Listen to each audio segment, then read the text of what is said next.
¿Cómo le va? ¿Qué tal? ¿Cómo andamos? Estamos hablando de la política en general, no Sí, sí. solamente de la política de la capital federal, Ajá. sino la política a nivel nacional. Y usted me decía, estamos hablando con el diputado Javier Gentilini, de Frente Renovador, legislador porteño, pero que, como estábamos hablando recién en la mesa, fuera de cámara, eh, el porteño también busca nacionalizar toda la política, ¿no?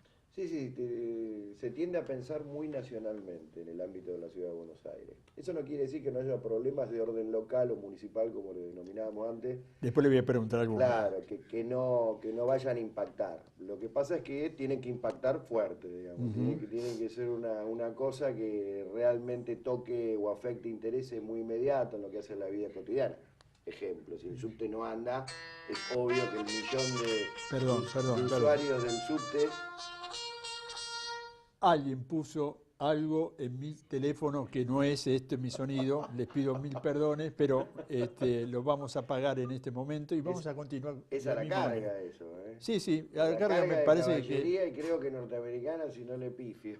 sí, debe ser la Embajada de Estados Unidos, que siempre no estoy muy de acuerdo con ello. Bueno, Claro. No, decía entonces, algo que le pegue muy de lleno y en un aspecto o aspectos esenciales de la vida cotidiana. Ejemplo, poníamos el subte. Si no anda el subte, y es obvio que el millón de usuarios van a reclamar eso y por lo tanto sí ahí se tiende a priorizar el problema más concreto y más inmediato. ujú.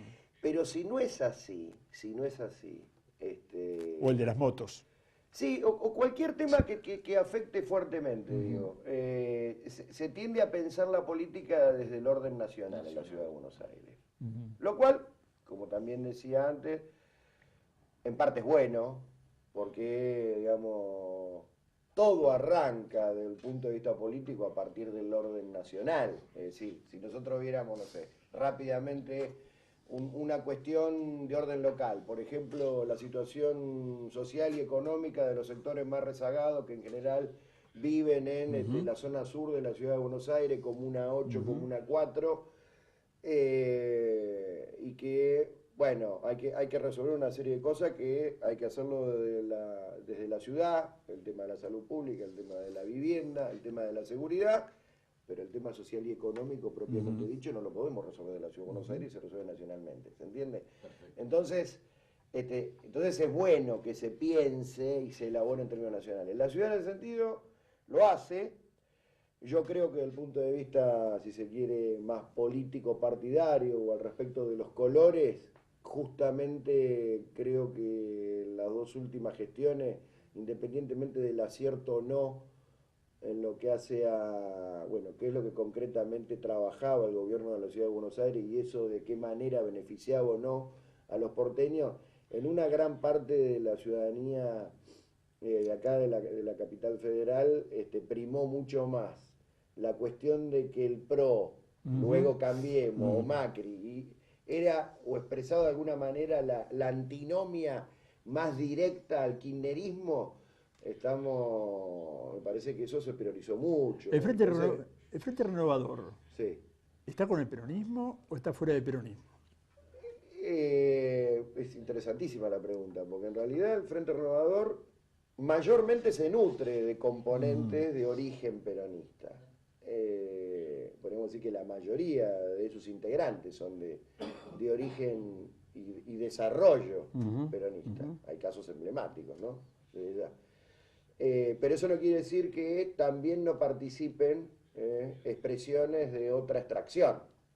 Por lo tanto, el Frente Renovador asumió como una cosa así más plural, con una fuerte arraigambre en el peronismo, pero abierto a otras Bueno, expresiones. el peronismo es eso. El peronismo El es peron, nada más y nada menos que cuando Juan Domingo Perón él lo decía, arma el peronismo, vengan todos. él lo decía, pero, digamos, con la... Lo que pasa es que ahí hay dos también cuestiones. Una era, vengan de donde vengan, pero Claro. háganse peronistas. Exactamente. Vamos O a. todos son peronistas, más allá de que digan de dónde vengan, si queremos el primer Perón. Sí, sí. Y luego tenemos el Perón, digamos, ya retornado a la Argentina, Ujú. luego de los 18 años esos tremendos de proscripción.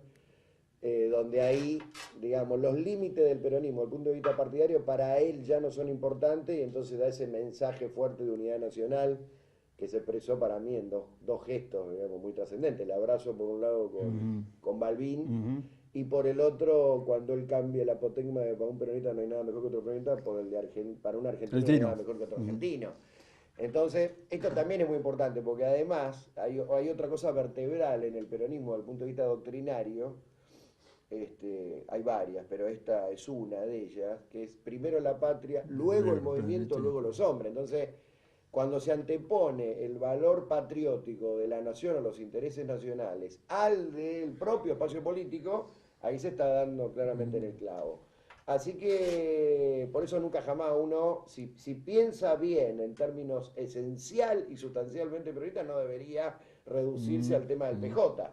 Y tendría que tener una concepción. El Frente Renovador creo que expresa eso hoy. Ahora, en ese sentido podríamos decir que tiene mucho de peronismo, pero al mismo tiempo está afuera de lo que sería el marco formal desde lo partidario, el PJ. Acá tendríamos que tener la campanita, ¿no? Conmigo, Sí, tenemos un compañero, un periodista que viene ahora también, que tendremos que tener dos campanitas, pero sí. No soy Javier, vamos a la gestión. Digo, 7 meses para un gobierno, ¿es mucho o es poco? Es lo suficiente para ver hacia dónde se encamina. Yo puedo decir, digamos, si estoy mirando para allá y hago 3 pasos, yo ya hago 3 pasos mirando para allá. Y por lo tanto los 3 pasos me sirvieron para decir, está yendo en una determinada orientación. Y si lo hago a la inversa, es exactamente lo mismo. Es decir, seguramente 7 meses son pocos en función de ver los resultados profundos o de carácter más o menos estructural que podríamos esperar de cualquier gestión, incluida esta. Pero son lo suficiente para ver hacia dónde se dirige y en tal caso las consecuencias inmediatas de ese andar inicial, en la medida que se pueden palpar, lo mismo, ratifica eso. Estos 7 meses evidentemente han sido desafortunados en materia social y económica, y digo las dos cosas porque a veces se piensa que puede ser desafortunado desde el punto de vista social, pero económicamente es correcto. Acá me parece que no. ¿Por qué? Porque la dirección yo creo que es errónea. ¿Se sabe de política? En líneas generales, ¿no? ¿Saben de política? Yo creo que, ¿saben de política la gente que rodea a Macri? Macri y otros. Yo creo que no vienen de la política, claramente, digamos, porque han ingresado a la política muy de grandes. Pero han tenido ya entre 12 y 13 años de responsabilidad política institucional. Macri fue 2 veces jefe de gobierno y al mismo tiempo fue diputado nacional antes. Así que guarda, digamos, es un nivel de responsabilidad política institucional da mayor a una década. Yo creo que han aprendido bastante, digamos, a cargo de la Ciudad de Buenos Aires, porque arrancaron de determinada manera, vieron que había problemas, eso lo llevó a corregir. Con esto no quiero decir que sea una modalidad lo de prueba y error, ojo, Estamos en la República Argentina, no estamos en la Ciudad de Buenos Aires, nada más. Exacto, pero yo creo que ellos han aprendido se puede ir bastante para adelante, en la dirección que ellos creen que es la conveniente, y en tal caso luego negociamos, que creo que es lo que están haciendo ahora. Que creo que claramente lo que están haciendo ahora. Digamos, tienen una concepción, obviamente, liberal, desde el punto de vista económico propiamente dicho, más bien ortodoxa y monetarista. Eso lo lleva a suponer que la inflación solamente se contiene sobre la base del enfriamiento de la economía y la baja, digamos, del consumo, cosa que está sucediendo. Digamos, están los números arriba de la mesa.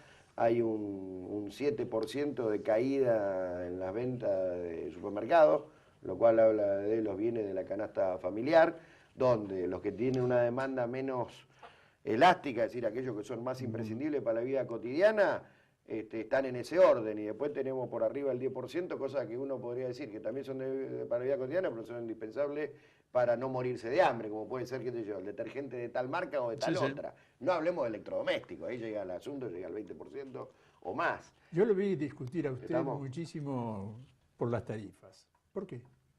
Porque las tarifas se suman a este problema. nadie puede objetar que hacía falta algún nivel de recomposición. Sí, sí, yo pagaba 90, no puede ser. Nadie podía pensar, digamos, nadie podía sostener que no hubiera que recomponer. El problema es en qué monto hay que recomponerla y cuál debe ser la distribución desde el punto de vista social al respecto de esa composición, de recomposición, y también desde el punto de vista territorial y geográfico, en función de regionalmente cómo pegan las cosas.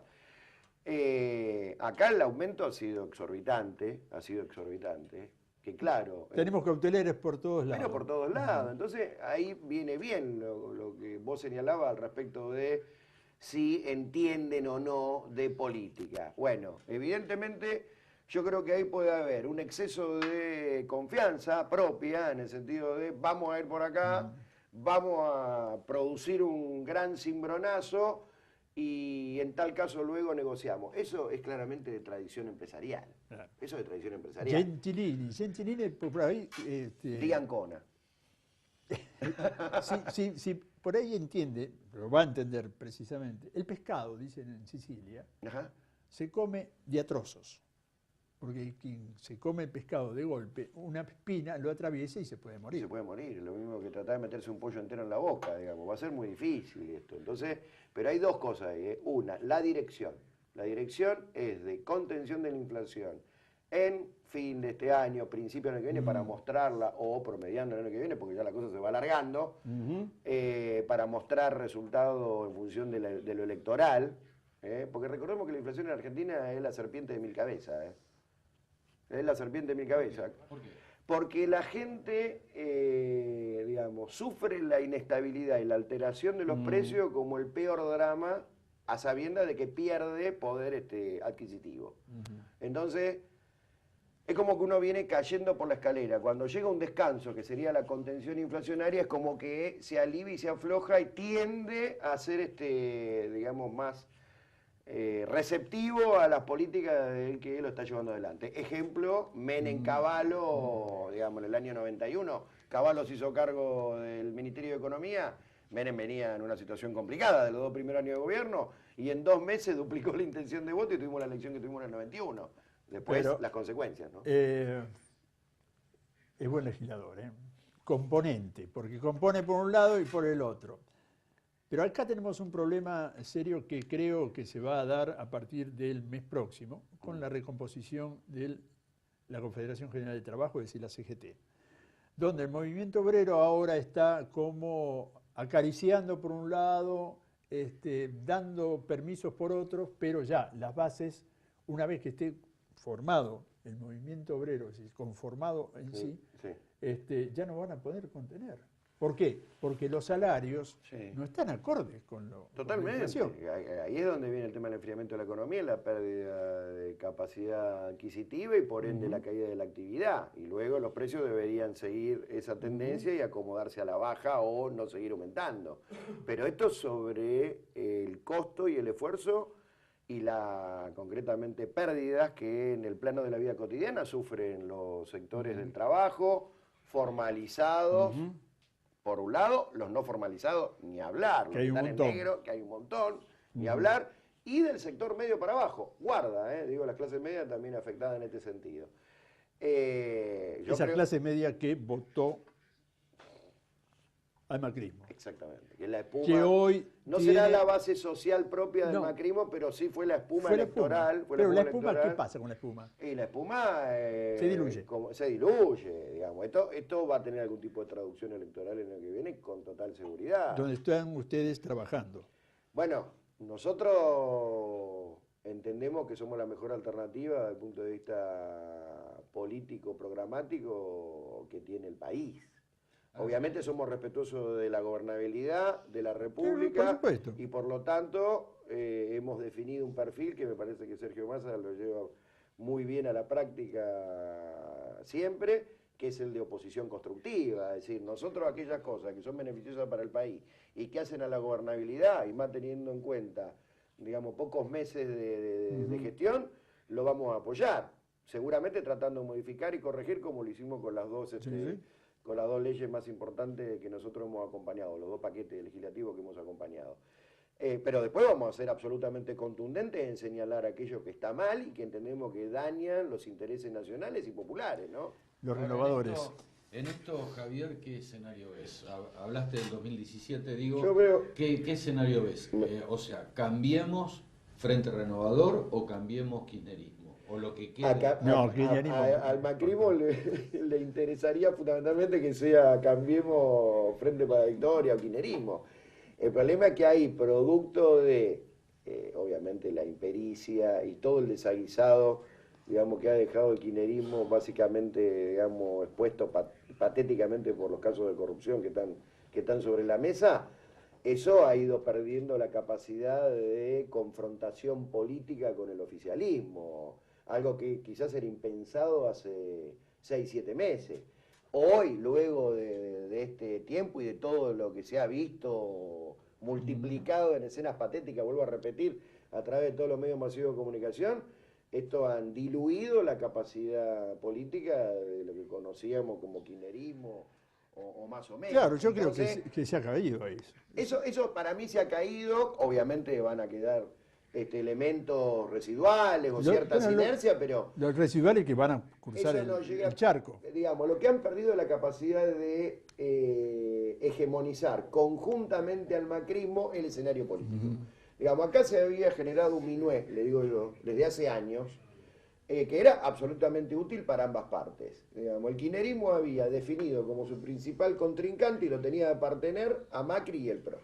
Digamos, hoy se han invertido los papeles, o mejor dicho, al macrismo le hubiera interesado que el minué continúe y que se inviertan los papeles. ¿Por qué? Porque es el mismo juego, es decir, yo necesito adelante un contrincante débil, o entre comillas débil, al cual pueda batir o el que me sirva para el jueguito. Políticamente nadie débil. Esto es lo que se cayó, sí, pero esto es lo que se cayó. Esto es lo que se cayó porque el kirchnerismo y Cristina básicamente ha perdido esa capacidad. Entonces ahí sí, claramente entra el Frente Renovador y yo creo que se va generando un escenario más o menos de esas características que ya pone muy nervioso a Macri y al gobierno, ¿no?, nacional. A partir del ascenso de Massa, que hoy está liderando todas las encuestas, inclusive de aquellas consultoras que sabemos son más afines al oficialismo. ¿Y a Randazzo lo tienen presente? La verdad que... En este minuto que nos queda. Randazzo y otros que por ahí han formado parte del kirchnerismo y quizás no sean del riñón del kirchnerismo, como todo el mundo. Que viene más del peronismo. Que viene más del peronismo, obviamente tienen el derecho a poder plantearse, digamos, la autocrítica, la corrección correspondiente y en tal caso ahí analizar. ¿Lo aceptarían ustedes? Yo por eso te digo, es más una cuestión en general. Es más una cuestión en general porque si hay algo en lo cual nosotros no podemos caer como error, es esto de que entre todo el mundo y que no sea a base de un compromiso real y concreto a sostener una construcción política en el tiempo con todo el carácter institucional que hay que darle. Massa ya se refirió a esto como autocrítica, lo que pasó, digamos, en el 2014. Aprendió. Javier, yo creo que sí. Se nos fue el tiempo. Muchísimas gracias por tu tiempo. Esperemos encontrarnos otra vez. Cuando ustedes digan. Vamos a traer una campanita, por supuesto, y vamos a charlar sobre estas cosas. Nosotros... Bueno.